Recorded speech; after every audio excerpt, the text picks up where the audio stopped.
बाप रे, कितनी गर्मी है, जी करता है बस कुछ ठंडा ही पीते रहे। माँ शुक्र है कि हम लोग अपनी गाड़ी में बैठे हैं और इसमें एसी भी है। वो देखो बाहर कितने सारे गरीब लोग काम कर रहे हैं, कोई रिक्शा चला रहा है तो इस तेज धूप में कोई सामान बेच रहा है। अब क्या कर सकते हैं आरोही, ऊपर वाले ने जो जिसकी किस्मत में लिखा है उसे वही तो मिलेगा ना। हाँ माँ, पर क्या कुछ भी करके इन लोगों की किस्मत नहीं बदली जा सकती? क्यों नहीं, लेकिन ये भी तभी होता है जब ऊपर वाला चाहे। समझ गई माँ।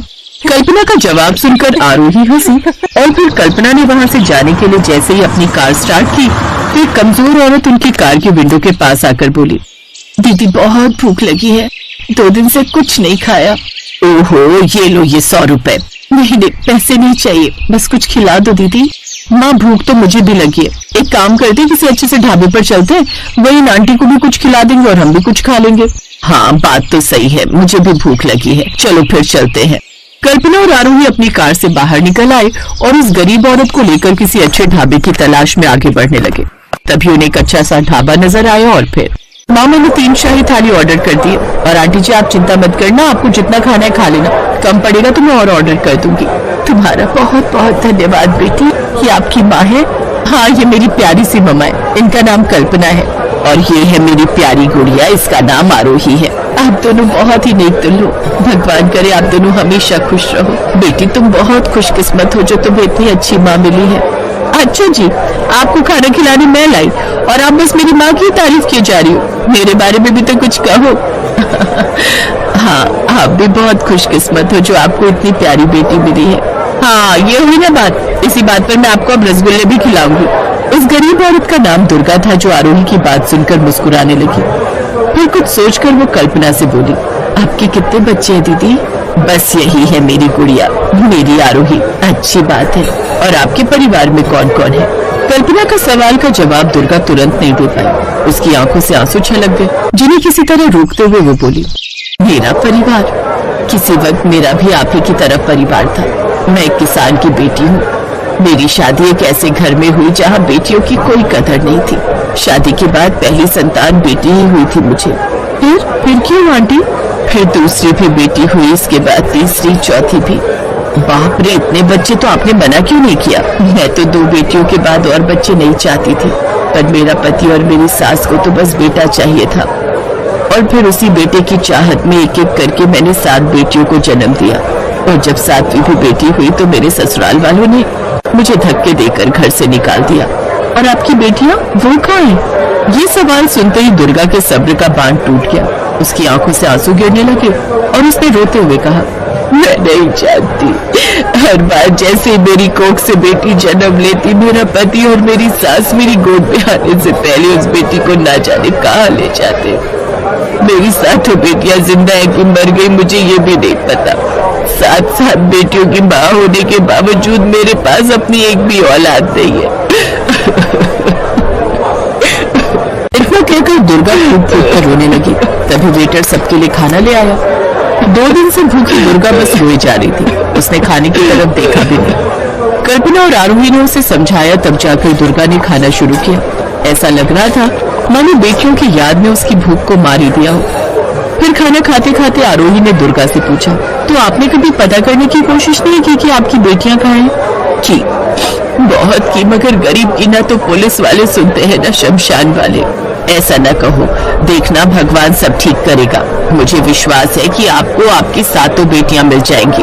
मगर कैसे दीदी, पता नहीं भी जिंदा भी है कि नहीं, और अगर जिंदा है भी तो उन्हें क्या मालूम कि वो किस अभागिन की संतानें हैं। हौसला रखिए आंटी जी, मैं आपसे वादा करती हूँ कि मैं आपको आपकी सारी बेटियों से मिलवा कर रहूंगी। दुर्गा ने आरोही के सिर पर हाथ रखा और उसे ढेर सारी दुआएं दी। तीनों ने खाना खाया और फिर वहां से चले गए। कल्पना और आरोही ने दुर्गा को उसी झोपड़ी में छोड़ दिया और जाते जाते आरोही ने दुर्गा के हाथ में कुछ पैसे भी रख दिए। फिर घर पहुंचने के बाद बहुत दुख भरी कहानी थी उस बेचारी की। हाँ माँ, सोचकर देखो ना कितना भेदभाव है अभी भी समाज में बेटा और बेटी को लेकर। बहुत गलत है ये। अरे बेटियां कोई श्राप है क्या? बेटियां हैं तो ये सृष्टि है, पर पता नहीं क्यों लोग ये बात नहीं समझते। हर कोई ऐसा नहीं सोचता ना माँ, लेकिन थैंक गॉड मेरे पास तो आप हो, मेरी प्यारी मम्मा। ये बता तू उस औरत की मदद कैसे करेगी? मैंने सोच लिया है माँ, मैं कुछ भी करूंगी पर उनकी 7 बेटियों का पता लगा कर रहूंगी। अगले दिन आरोही एक बार फिर दुर्गा के पास गई। इस बार वो उनके लिए अपने हाथों से बनाकर खाना लेकर गई। दुर्गा को खाना खिलाने के बाद आरोही ने हाथ में एक पेन और डायरी लेकर उससे पूछा, अब आप मुझे सब कुछ बताइए। आपका गांव कौन सा है, आपका ससुराल किस जगह है, आपकी शादी कब हुई थी और पहली बेटी कहाँ हुई थी, सब कुछ बताइए मुझे। दुर्गा ने रोते रोते आरोही को सब कुछ बता दिया। पूरी डिटेल्स लेने के बाद आरोही सबसे पहले दुर्गा के ससुराल गई। वहां जाकर उसे पता लगा कि दुर्गा की सास और उसका पति तो कुछ वक्त पहले ही मर चुके थे। उनका वो घर भी बिक चुका था। फिर आरोही आसपास के सभी पुलिस थानों और चौकियों में गई। वहां से उसने पता लगाया कि जिस जिस तारीख को दुर्गा की बेटियों ने जन्म लिया, उन तारीखों के आसपास उस इलाके में कहीं किसी नवजात बच्ची की लाश तो नहीं मिली। फिर उसी शाम, माँ, उम्मीद है कि दुर्गा आंटी की सारी बेटियां जिंदा हैं। ये तो बहुत अच्छी बात है, पर वो सब हैं कहाँ? यही तो पता लगाना है माँ, और उसके लिए भी मेरे पास एक आइडिया है। अगले दिन सुबह सुबह आरोही दुर्गा के ससुराल के पास बने एक पुराने अनाथ आश्रम गई। वहां पहुंचकर उसने आश्रम के केयरटेकर को सारी बात बताई। केयरटेकर बुजुर्ग आदमी था। उसने एक रजिस्टर निकाला और उन तारीखों को ध्यान से देखने लगा जो आरोही ने उसे बताई थी। बेटी, इस तारीख को हमारे पास एक बच्ची लाई गई थी। एक आदमी और उसकी माँ उस बच्चे को यहाँ छोड़ गए थे। जरा इस तस्वीर को देखिए, क्या यही वो आदमी था? हाँ, इसे कैसे भूल सकता हूँ मैं। बहुत बदतमीज आदमी था। कह रहा था कि लड़की लेनी है तो लो, वरना मार दो उसे। मैंने झट से उस बच्ची को अपने गोद में ले लिया। उसका नाम मैंने एकता रखा था। अब तो वो एक डॉक्टर है। अच्छा, सच में? अब मुझे क्या उसका पता मिल जाएगा? हाँ हाँ, क्यों नहीं। तुम बहुत नेक काम कर रही हो बेटी। मैं तुम्हारी मदद जरूर करूंगा। आरोही वहां से सीधा एकता के घर पहुंची और उसे सारी बात बताई। फिर शाम को आरोही एकता को साथ लेकर दुर्गा के पास पहुंची। आंटी जी, ये रही आपकी बेटी एकता। एकता को गले लगाकर दुर्गा बहुत रोई। एकता भी अपनी असली माँ से मिलकर फूट फूट कर रोई। फिर कुछ देर बाद, आरोही जी, आपने मुझे मेरी माँ से मिलवाकर मुझ पर बहुत बड़ा एहसान किया है। अब मैं अपनी बाकी की 6 बहनों को ढूंढ कर रहूंगी। ये हुई ना बात। चलो, तुम्हारी दूसरी बहन को ढूंढने चलते हैं। अब आरोही के पास एकता का भी साथ था। दोनों ने इसी तरह 5 और बहनों को ढूंढ निकाला। उनमें से कोई इंजीनियर थी तो कोई टीचर, कोई पत्रकार थी तो कोई वकील। फिर एक दिन, एकता, लाख कोशिश कर ली यार, ये 7वीं बहन का कुछ पता नहीं लग रहा। हाँ आरोही जी, मैंने भी सारी कोशिशें कर ली, पर पता नहीं वो जिंदा भी है या नहीं। ऐसा मत कहो, मेरी सबसे बड़ी और 7वीं बेटी तो आरोही है, जिसने मेरा परिवार मुझे लौटा दिया। हाँ, तू मेरी बेटी जैसी ही है। वो तो मैं हूँ आंटी, पर मैं आपकी 8वीं बेटी हूँ। अभी तो मुझे आपकी असली बेटी से मिलवाना है। आप देखना, ऊपर वाला मेरा साथ जरूर देगा। ये कहकर आरोही फिर से दुर्गा की 7वीं बेटी की तलाश में निकल गई। लेकिन उसी दौरान एक कार ने आरोही को जोर से टक्कर मार दी, जिससे उसकी पीठ पर गहरी चोट आ गई। एकता उसे झट से लेकर दुर्गा के घर पहुंची और उसकी पीठ पर लगे घाव पर पट्टी करने लगी, और तभी आग लगी उस कार वाले को। मेरी बच्ची को चोट मार दी कमबख्त ने। अरे कोई बात नहीं आंटी जी, थोड़ी चोट है, ठीक हो जाएगी। एकता, जरा दिखा तो कितनी चोट आई है। ये कहकर जैसे दुर्गा ने आरोही की पीठ की तरफ देखा तो अगले ही पल वो हैरान रह गई। आरोही की पीठ पर चोट के ठीक ऊपर एक निशान था। बेटी, ये तुम्हारी पीठ पर ये निशान कैसा है? वो तो मुझे बचपन से ही है। माँ कहती है कि मेरा बर्थ मार्क है। ये सुनते ही दुर्गा बदहवास होकर कल्पना के घर की तरफ भागी। एकता और आरोही भी उसके पीछे पीछे गई। और फिर, दीदी सच कहना कि आरोही आपकी सगी बेटी है। कैसी बातें कर रही हैं आप? वो मेरी आंखों का तारा है, मेरी जिगर का टुकड़ा है। वो आपको आरोही की कसम, सच कहिए दीदी, आपको भगवान का वास्ता। नहीं, वो मेरी सगी बेटी नहीं है। किसी ने उसे मेरे घर के सामने छोड़ दिया था, पर मेरा भगवान जानता है कि मैंने उसे बहुत प्यार दिया है। आरोही समझ चुकी थी कि असल में वो इतने महीनों से खुद को ही तलाश कर रही थी, और दुर्गा की 7वीं और सबसे बड़ी बेटी वो खुद थी। उसने झट से कल्पना और दुर्गा को गले लगा लिया और फिर सिसकते हुए बोली, मम्मा देखो तो, अब जाकर परिवार पूरा हो गया। मैंने खुद को ढूंढ निकाला।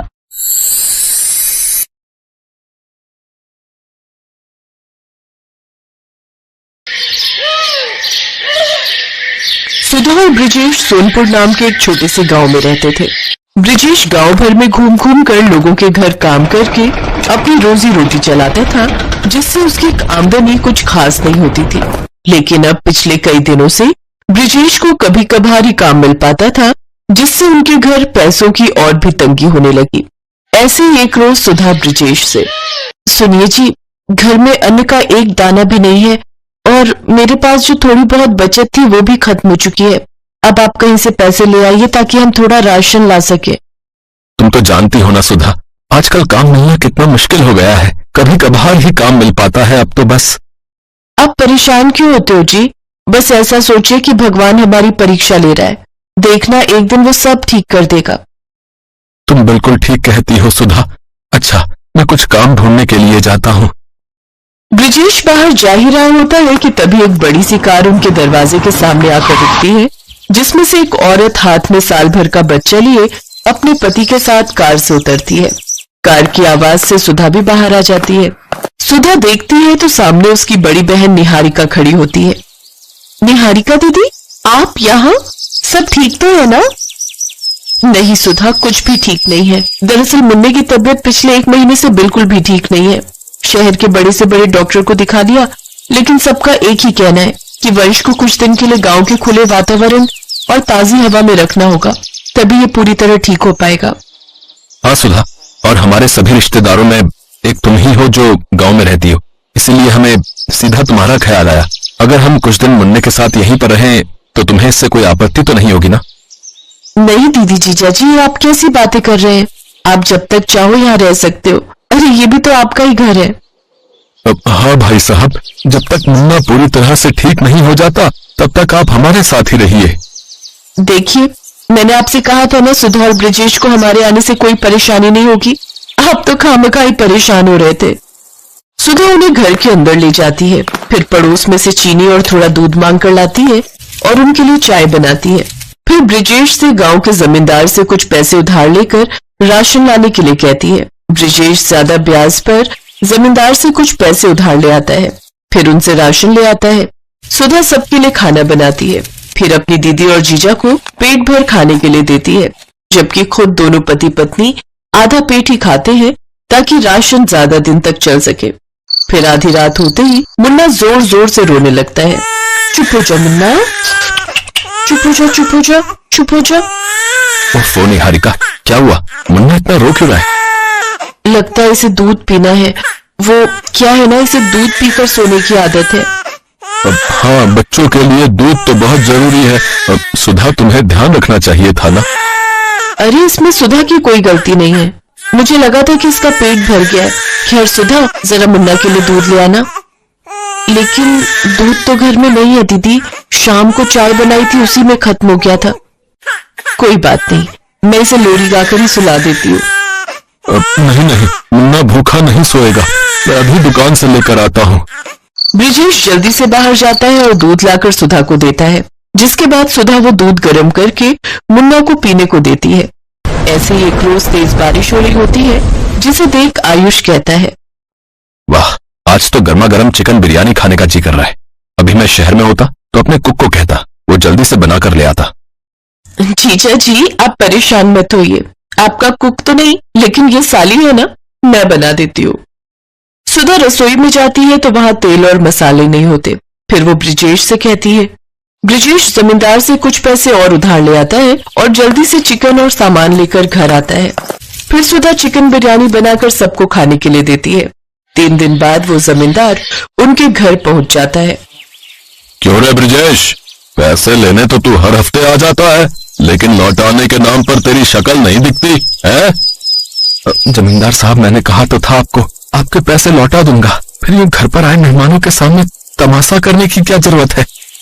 अच्छा, अपने मेहमानों को कर्जे पे लिए हुए पैसों से जब तू खाना खिला रहा है, मुर्गियां खिला रहा है, तब तेरी इज्जत कम ना होती? चलो रे, इसका सामान उठाकर बाहर फेंको। तभी आयुष कहता है, ठहरो, कितने पैसे हैं तुम्हारे? 20,000। लो, ये लो 30,000, और आज के बाद यहां दिखने भी नहीं चाहिए, समझे? जमींदार पैसे लेकर वहां से चला जाता है। फिर आयुष ब्रिजेश से कहता है, ये क्या है सुधा ब्रिजेश, तुम्हारे साथ इतना कुछ हो गया और तुमने हमें बताना भी जरूरी नहीं समझा? हाँ सुधा, क्या मैं तुम्हारी बहन नहीं? तुमने भी मुझे कुछ नहीं बताया और सारी परेशानी अकेले ही झेलती रही। दीदी जीजा जी, आप यहाँ 4 दिन के मेहमान थे, हम आपको यूं ही परेशान नहीं करना चाहते थे। दरअसल इनकी कोई नौकरी नहीं है, कभी कभार मजदूरी का काम मिलता है तो कभी नहीं, इसलिए हमें बुरे दिन काटने पड़ रहे हैं। लेकिन अब और नहीं सुधा। ब्रिजेश, मैं इस गांव में एक होटल खोलना चाहता हूं ताकि बाहर से टूरिस्ट आए और इस गांव की सुंदरता को पहचान सके। और मैं चाहता हूं कि तुम मेरे उस होटल में मैनेजर की नौकरी करो। महीने के 50,000 तनख्वाह दूंगा। बोलो मंजूर है? ये सुनकर सुधा और ब्रिजेश की आंखों में आंसू आ जाते हैं। निहारिका ने सुधा को गले लगा लिया। कुछ ही महीनों में उस गांव में होटल बनकर तैयार हो गया, जहां दूर दूर से टूरिस्ट आने लगे और उनकी खूब कमाई होने लगी। अब ब्रिजेश और सुधा ने भी अपना एक बड़ा पक्का घर बनवा लिया। अब उनकी जिंदगी के सारे दुख दूर हो गए और वो खुशी खुशी रहने लगे।